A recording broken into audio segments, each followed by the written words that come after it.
Hi, how are we doing, guys? Welcome to the football show with my man Anuj. Hi guys, I'm full. Hi, Anuj, how are you, man? I'm good. How are you?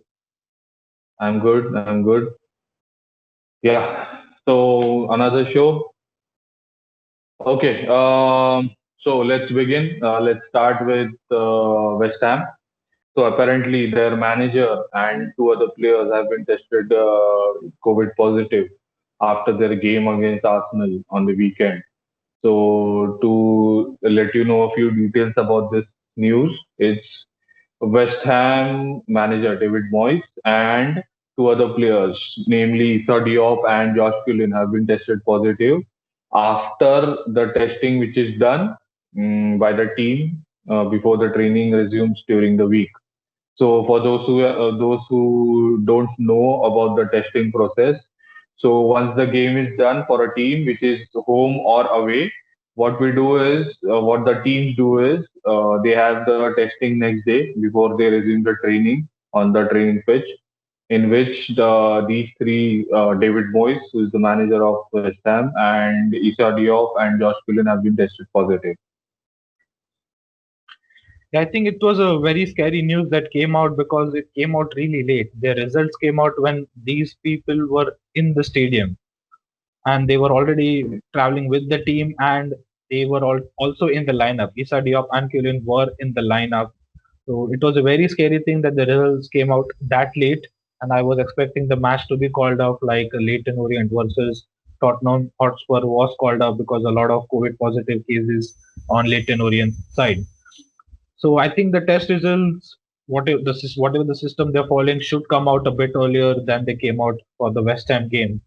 And I think Arsenal were also really lucky since they played West Ham this weekend, and all of their players were tested negative. So I think it was a close call for Arsenal, but in terms of West Ham, they continued with the game. They won that game, but I think it was a risky decision. They could have postponed it for at least some time to make sure the retesting is done and to make sure none of the players had contracted it from these two players and the manager since they were traveling together. So I think it was a bit risky decision, but in the end, if all of them were negative and these guys are asymptomatic, which is a good thing. So I think that's one of the reasons why they decided to go on with the game. I think this is something we have to get used to in the future as well, because till the time we get a vaccine or a proper medicine is developed for this virus, these types of things might happen despite the bubble, despite the maximum precautions that everyone is taking to keep the players and the whole management safe.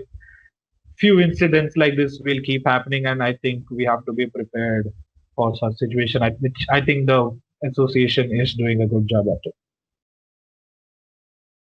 Okay. Okay. Let's see. I was thinking if if somebody from Arsenal would have contracted the virus, the match would have called off against Leicester Yep. City yesterday. So hopefully everyone is fine. So basically, some of the cases are symptomatic and some of them are asymptomatic.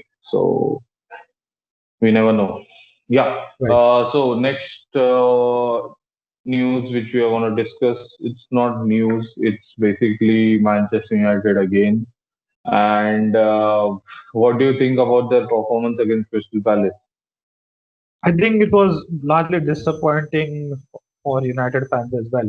Even everyone else was expecting a good performance out of them since a post restart of the Premier League last season, they were performing really well. They looked as a team, their strike force, the wingers, the midfield. After introduction of Bruno Fernandes, they were gelling well.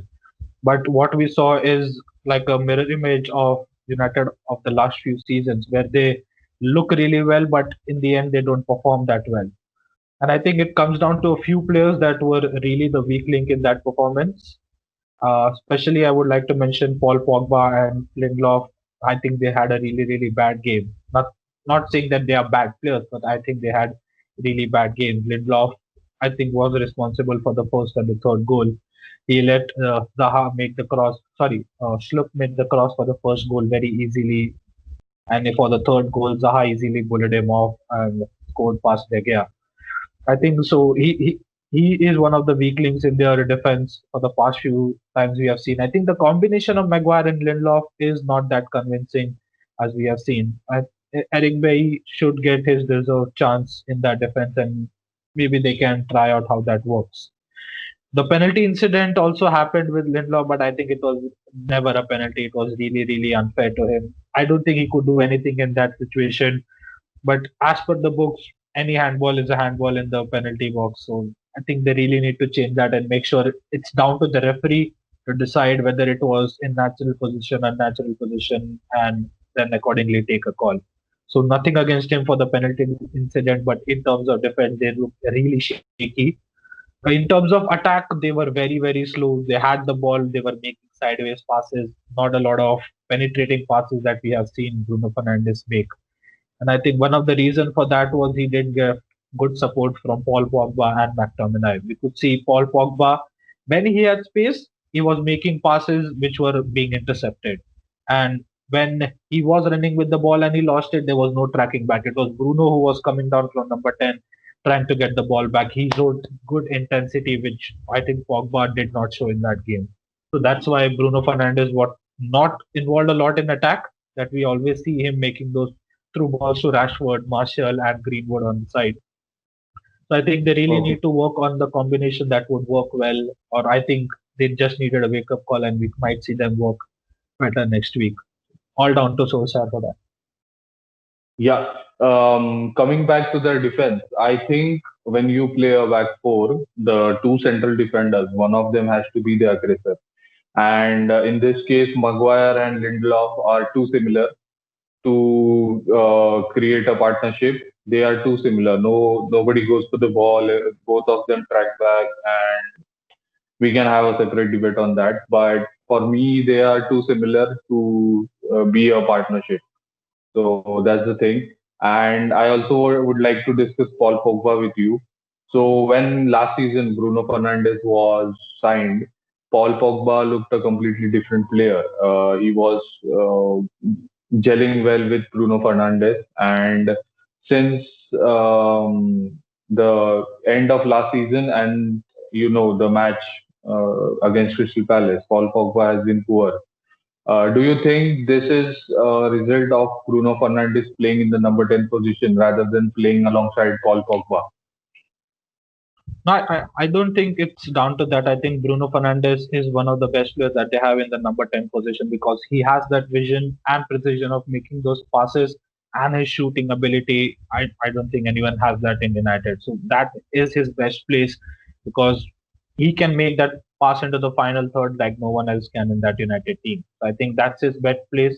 But with Pogba, I think they need a really good defensive midfielder who can make sure that even if these guys go forward, they lose position, he is there to win the ball back from them. I think Matic is someone that they can look at. They were trying it with McTominay, but it didn't happen in the Crystal Palace game. So I think Matic should be given his deserved chance. We saw in the Carabao Cup match against Luton, nothing against Luton, but Matic is the force that I think the United need in every game because he's good with taking the ball forward. He makes those runs and he is really smart with his defensive work as well.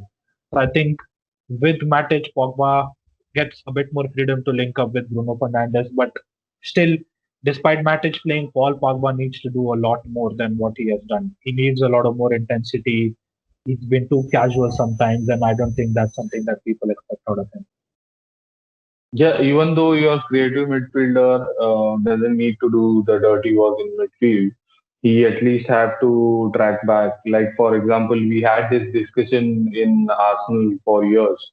Since Patrick Vieira left us, we didn't have that steel in the midfield. So now we are trying to rectify that with Thomas Partey. Hopefully, we'll get him. But even if he arises, he's not going to do it alone. He needs the player besides him. For example, if it's Zaka or Ceballos. I see Ceballos doing a bit more work of the ball than Zaka.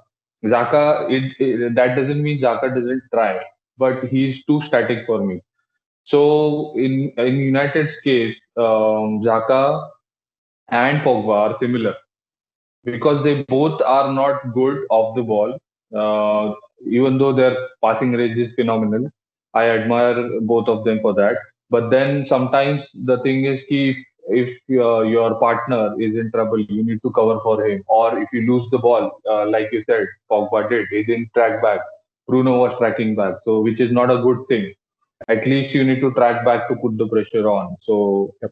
that is the thing. That is the debate which we are having at Arsenal for years and years, and I can see Manchester United having the same problem. So yeah, so Matic is also not getting any younger, so maybe they need another defensive midfielder. McTominay is not the answer since he wanders ahead too much. Right. They need a solid midfielder who will defend. Yeah, Right. like a Kante or Thomas Partey. Yeah, in the similar mode. Okay, so let's move on to the next news, which is this deal was announced yesterday. Alvaro Morata has signed for a year-long loan at Juventus. So he's back at Juventus for his second time. And for me, as a player, Morata hasn't flourished at any other clubs apart from Juventus. So in Juventus also, he had this one season where he scored 27 goals and he had his big move to Real Madrid after that. And he was actually in the 2014 Champions League final, right, with Juventus. Yep. Yep. Yeah. So that was a great season for him, which got him the move. But then since that move, he hasn't done anything for me to impress. And yeah, he's back at Juventus, and he's on a season-long loan with an option to buy. What do you think of Yeah. this? So I think it was the missing piece of puzzle that Pirlo was looking for. Pirlo in the beginning mentioned that he wanted a number nine, a proper number nine player in the team.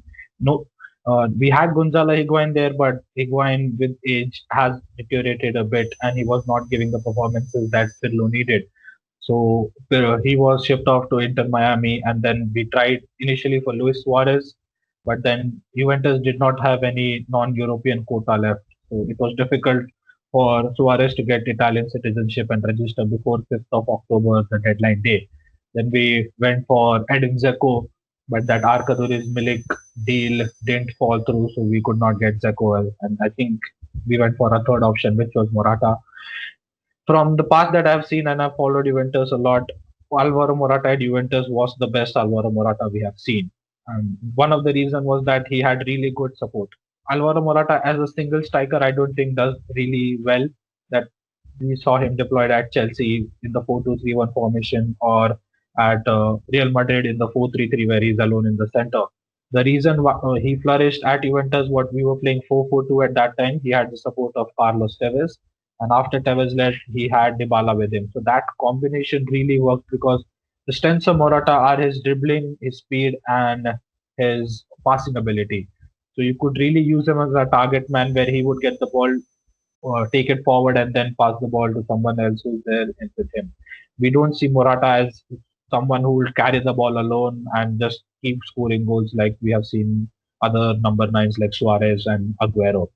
So I think he works really well in a system, and that is something that Pirlo is looking to deploy at Juventus.